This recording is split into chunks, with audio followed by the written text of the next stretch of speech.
Bismillahirrahmanirrahim. Assalamualaikum warahmatullahi wabarakatuh. Bismillah, alhamdulillah, wassalatu wassalamu ala rasulillah wa ala alihi wa sahbihi wa mawalah amma ba'du. Selamat pagi rekan-rekan mahasiswa Prodi Manajemen Sekolah Tinggi Ilmu Ekonomi Latifah Mubarakiyah. Apa kabar semuanya?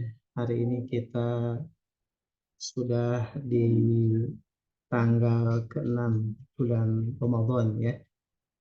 Dan hari ini kita kembali bertemu di pertemuan kedua di mata kuliah tasawuf ya. Sebelumnya, sebelum kita memulai perkuliahan ini, mari kita memanjatkan doa kepada Allah Subhanahu wa taala. Semoga kita dimudahkan dalam mencari ilmu, diberikan ilmu yang bermanfaat di dunia juga sampai akhirat. Mudah-mudahan kebarokahan karomah sadur kita Syekh Abdullah Mubarak bin Muhammad Syekh Ahmad Soebul Wafat Tajul Arifin mudah-mudahan senantiasa diberikan kepada kita di dunia hari ini dan nanti di akhirat. Amin ya Allah ya rabbal alamin. Wa ala hadihi al-fatihah. Bismillahirrahmanirrahim. Alhamdulillahirabbil alamin arrahmanir rahim maliki yaumiddin. Iyyaka na'budu wa iyyaka nasta'in. Ihdinas siratal mustaqim siratal ladzina an'amta 'alaihim ghairil maghdubi 'alaihim. Eh, Rekan-rekan mahasiswa di Prodi Manajemen STIE Latifah Mubarakiyah, sebagaimana kesepakatan kita di grup bahwa perkuliahan yang akan kita jalani di bulan Ramadan ini, kita akan menjalani perkuliahan secara daring, online, dan tentunya kita menggunakan media di sini dengan media YouTube ya, media sosial yang tentunya sudah familiar dengan Anda. Anda tinggal menyimak pembelajaran ini dengan bantuan kuota ya, tentu harus punya kuota ya untuk bisa mengakses YouTube. Kemudian setelah Anda mengakses menonton video ini, jangan lupa di like, di komen videonya, kemudian jangan lupa channelnya di subscribe ya. Kata Rapatar, subscribe itu gratis ya. Nah, maka silakan tanda komentar Anda di video ini adalah bukti kehadiran Anda ya. Jadi mohon untuk memberikan komennya agar saya bisa mencatat kehadiran Anda.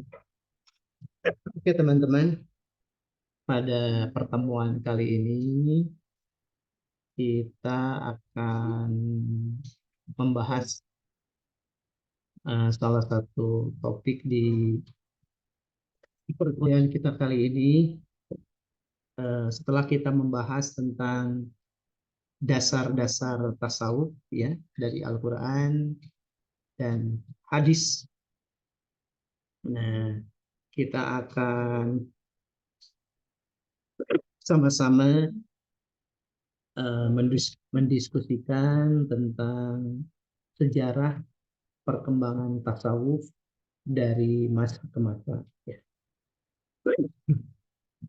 Baiklah teman-teman, tentunya tasawuf yang kita kenal hari ini tidak tiba-tiba menjadi sebuah materi atau amalia yang kita kenal hari ini, tapi ada fase-fase sejarah yang telah dilalui sehingga kita mengenal yang namanya tasawuf hari ini ya. Bagaimana perkembangan tasawuf itu dari segi dari masa ke masa ya, kita akan bahasnya. Dalam materi kita kali ini kita akan membahas sejarah perkembangan tasawuf itu dalam beberapa periode. Ya, nah, ini kita sedang berhadapan dengan guru kita ya, dengan Pangersa Abah Syekh Abdullah Mubarak, Syekh Ahmad Swahibul Wafat Tajul Arifin, Pangersa Abah Anom ya. Mudah-mudahan barokah karomahnya diberikan kepada kita yang sedang mempelajari tasawuf ya, mudah-mudahan kita diberi kemudahan oleh beliau ya.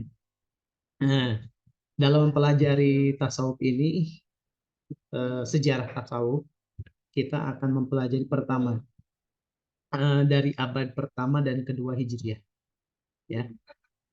Bagaimana corak tasawuf di abad pertama dan kedua Hijriah. Yang kedua yaitu abad ketiga dan keempat Hijriah. Yang ketiga di abad ke-6, ke-7, dan ke-8 Hijriah ya. Dan yang terakhir di abad ke-9, ke-10, dan sudahnya sampai hari ini. Nah,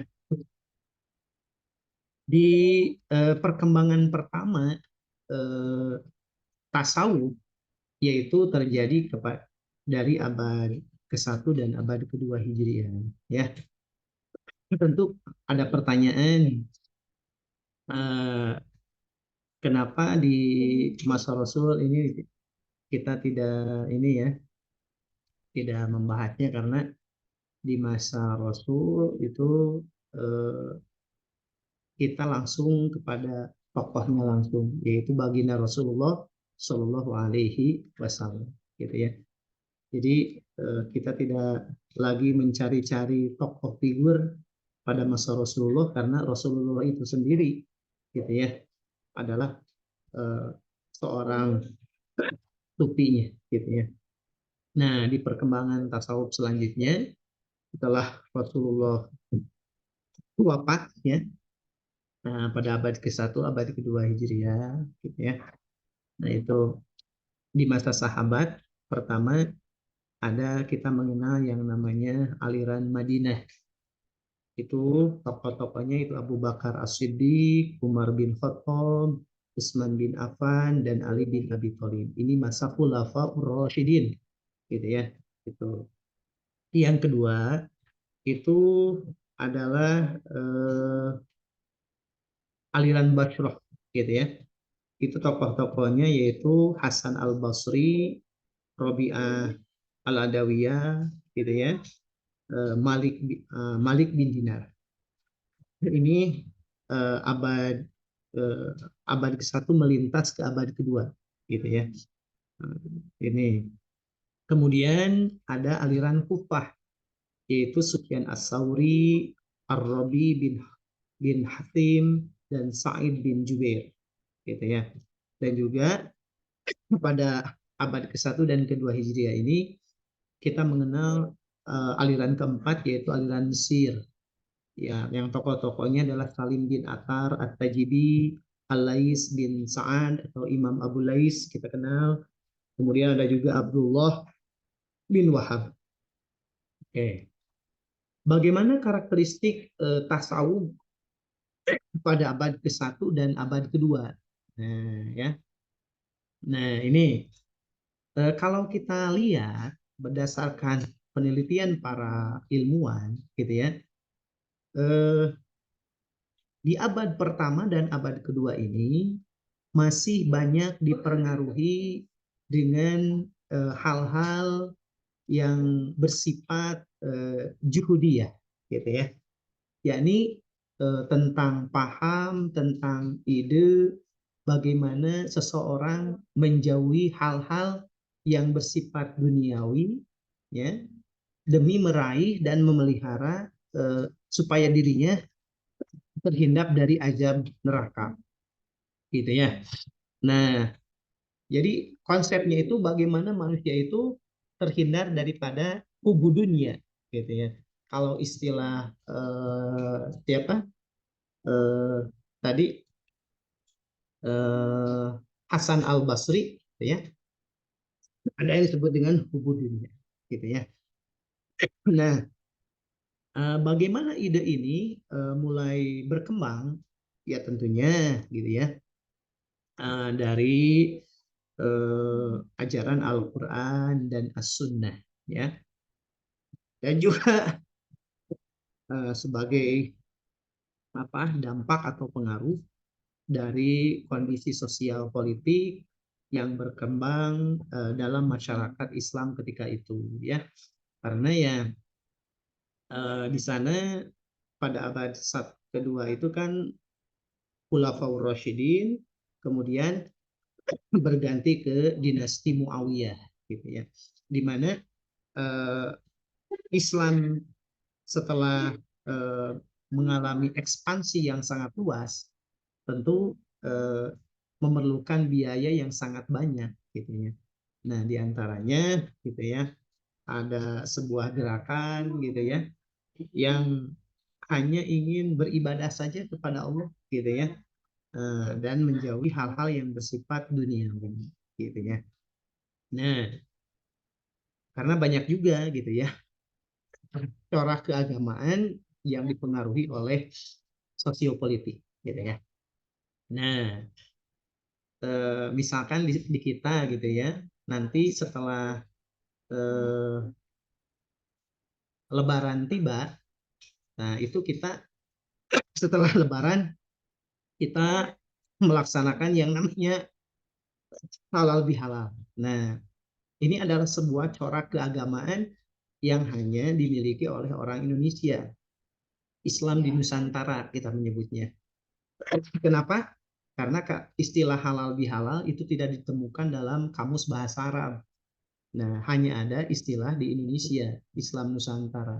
Dan ini konon katanya itu adalah suatu kondisi sosial yang dialami ketika zaman revolusi gitu ya, tetap zaman Orde Lama gitu ya, di mana kita terus berkonfrontasi memperbincangkan tentang haluan negara, apakah presidensial ataupun parlementer gitu ya, negara kesatuan atau negara federasi gitu ya.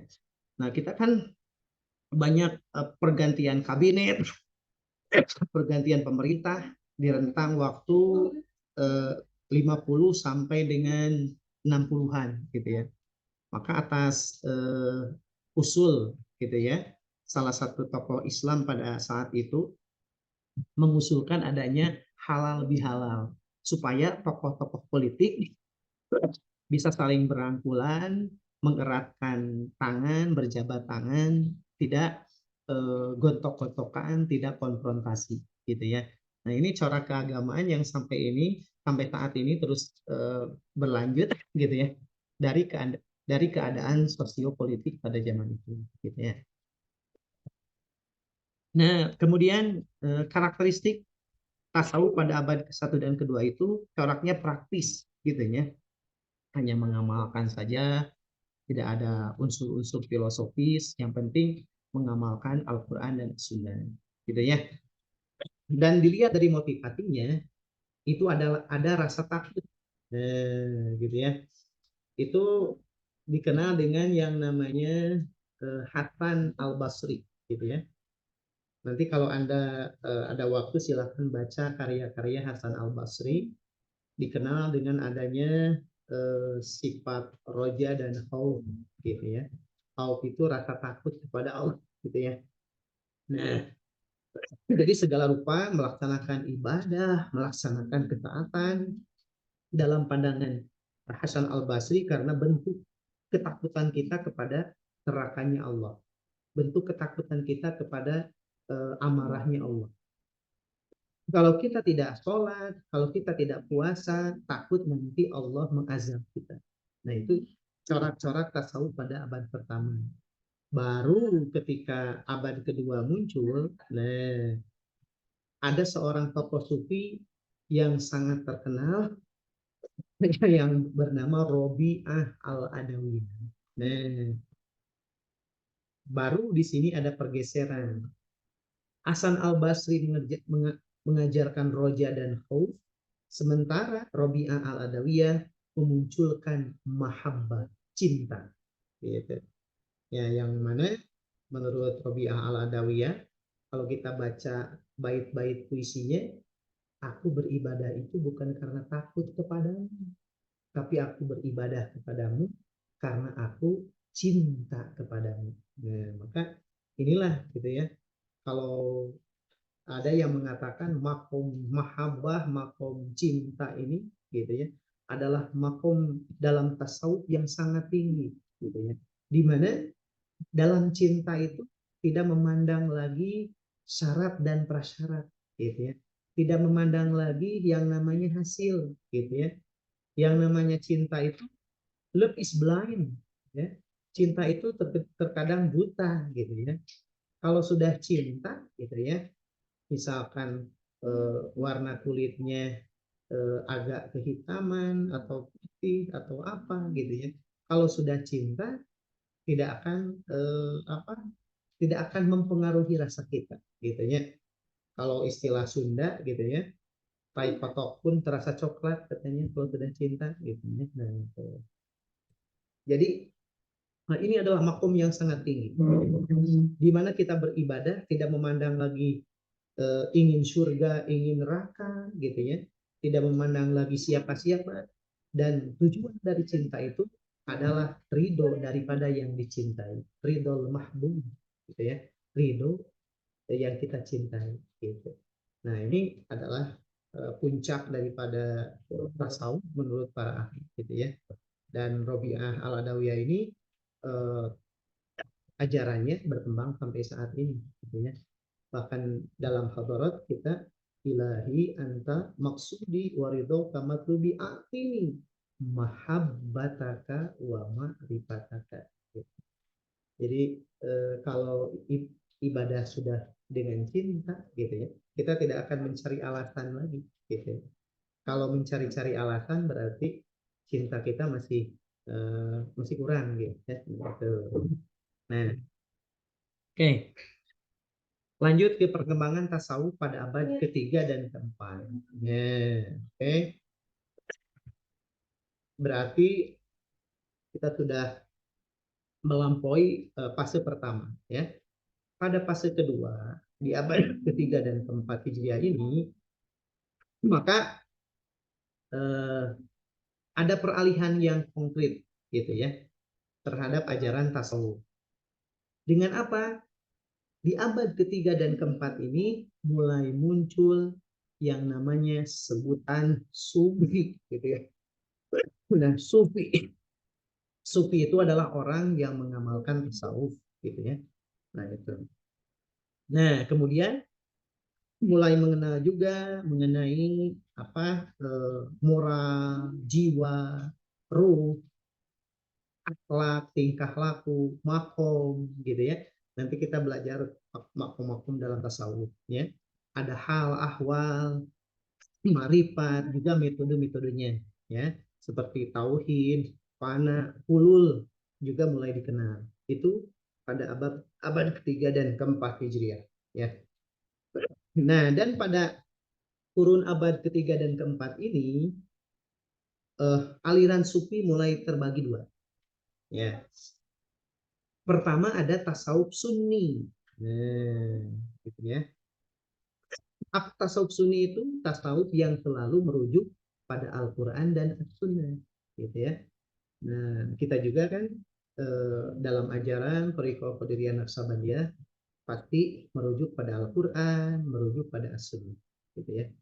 Nah, kalau pada abad ketiga dan keempat itu disebutnya tasawuf sunni. Dan yang kedua ada yang disebut dengan tasawuf semi filosofis. Nah, ini eh, adalah aliran para sufi yang mulai mengalami keadaan-keadaan yang disebut dengan fana, gitu ya, seperti al-halaj, gitu ya. Nah itu. Kemudian apa? Junaidi al-Baghdadi gitu, Syekh Junaid al-Baghdadi gitu ya. Nah itu. Nah, mereka menumbuhkan konsep-konsep antara hubungan manusia dengan Allah Subhanahu wa taala. Nah, dan mulai pada abad keempat ini kita mulai mengenal yang namanya thoriqah, gitu ya. Jadi di abad ketiga mulai muncul istilah sufi, abad keempat mulai muncul yang namanya istilah thoriqah. Nah, dan thoriqah itu selalu dinisbahkan kepada pendirinya. Contoh gitu ya, ada thoriqah Syadziliyah, itu dinisbahkan kepada eh, apa gurunya gitu ya, atau penciptanya Syekh Syadzili gitu ya. Ada thoriqah Naqsyabandiyah, Syekh Bahauddin An-Naqsyabandi. Thoriqah Qadiriyah gitu ya, Syekh Abdul Qadir Al-Jailani gitu ya. Ada thoriqah Justiyah, ada thoriqah apa lagi? Maulawiyah gitu ya. Jalaluddin Arumi, kemudian ya ada Sanusiyah, Imam Sanusi gitu ya. Khalwatiyah, Syekh Khalwati gitu ya. Nah, itu jadi ringkasnya abad ketiga ini kita mulai mengenal istilah sufi, dan abad keempat mulai dikenal dengan nama-nama torikoh yang dinisbahkan kepada guru-gurunya. Nah, di antara tokoh-tokohnya ya kita mulai mengenal yang namanya Dunun al-Misri gitu ya.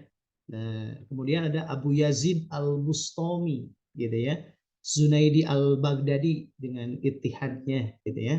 Al-Halaj dengan hulul. Nanti kita akan bahas gitu ya kajian-kajian tersebut. Al-Ittihad, hulul, emanasi gitu ya. Dan di antara juga itu Syekh Abdul Qadir Al-Jailani. Oke, lanjut ya. Bentar ini slide-nya belum maju.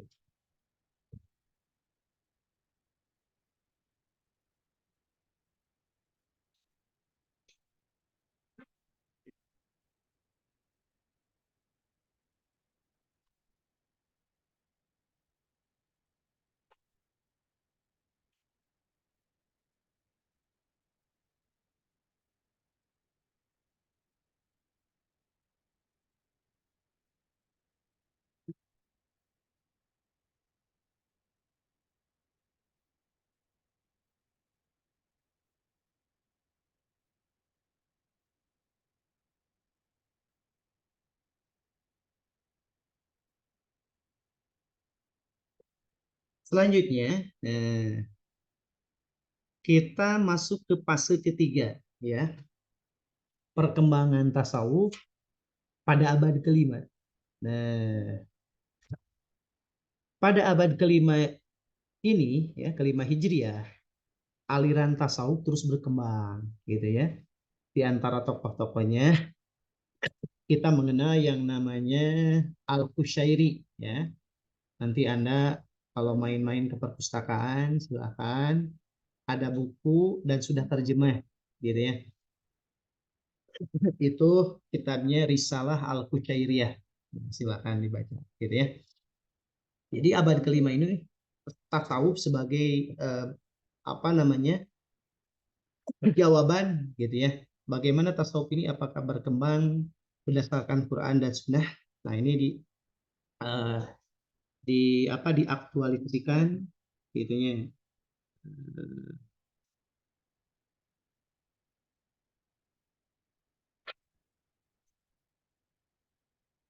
Diaktualisasikan ya dengan membuat sebuah kitab yang namanya Al-Qushairi, Risalah Al-Qushairiyah gitu ya. Kemudian juga ada Al-Harawi, dan yang paling terkenal mungkin di Anda ada Al-Ghazali ya. Al-Ghazali itu pengarang kitab Ihya Ulumuddin.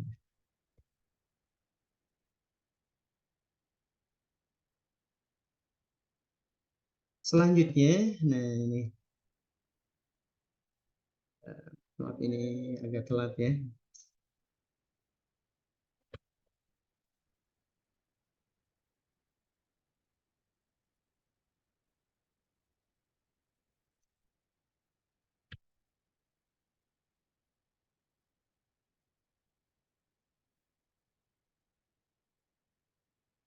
Agak telat ininya apa?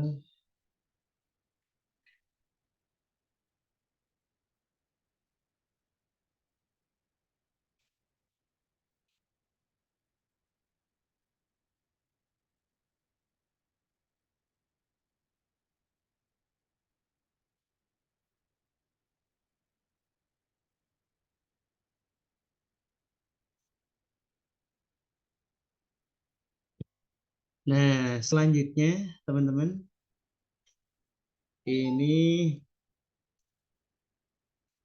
kita mengenal di abad ke-6, ke-7, ya, ke-8, ke-9 itu As-Suhrawardi, ya, dan Jalaluddin Ar-Rumi, ya, dengan eh, konsepnya yang banyak kita kenal Rumi itu, ya, masih dengan jalan mahabbah, dan tarekatnya terkenal dengan tarekat Maulawiyah. Gitu. Oke, ini adalah rentang perkembangan tasawuf, ya, dari abad pertama, ke-6, ke-7, ke-8 sampai ke-9 gitu ya, Hijriah, ya. Dan mungkin Anda untuk lebih memahami ini nanti bisa eh, lanjut, ya, ke membaca tokoh-tokohnya gitu ya. Nah, dan sering-seringlah berkunjung ke perpustakaan, ya. Di perpustakaan banyak sekali buku tentang tasawuf, ya, yang mengkaji tentang As-Surawardi, Rumi, gitu ya. Nah, oke, mungkin itu saja yang bisa saya sampaikan, ya, pada pertemuan kita kali ini di materi kita hari ini tentang sejarah perkembangan tasawuf, ya. Oke, tetap semangat dalam menjalankan aktivitas di bulan Ramadan, ya. Walaupun kita kuliah secara online, ya, tapi insya Allah gitu ya, kalau dijalani dengan kesungguhan hati, insya Allah akan banyak manfaatnya. Eh, Jangan lupa setelah Anda menyimak video ini, like, comment, and subscribe gitu ya channel YouTube ini. Kemudian saya tak henti-hentinya mengulang-ulang agar Anda mengkomen video ini di YouTube sebagai bukti kehadiran Anda di perkuliahan ini, ya. Kemudian Anda buat resume, setelah di resume Anda upload ke Siakan, ya. Oke, barangkali itu rekan-rekan mahasiswa mahasiswi kebanggaan Pangarsabah di Prodi Manajemen Sekolah Tinggi Ilmu Ekonomi Latif Pambaruki, ya. Untuk pertemuan hari ini kita cukupkan sampai di sini. Mohon maaf atas segala kekurangan. Wallahul muwaffiq ila aqwamit thoriq. Assalamualaikum warahmatullahi wabarakatuh.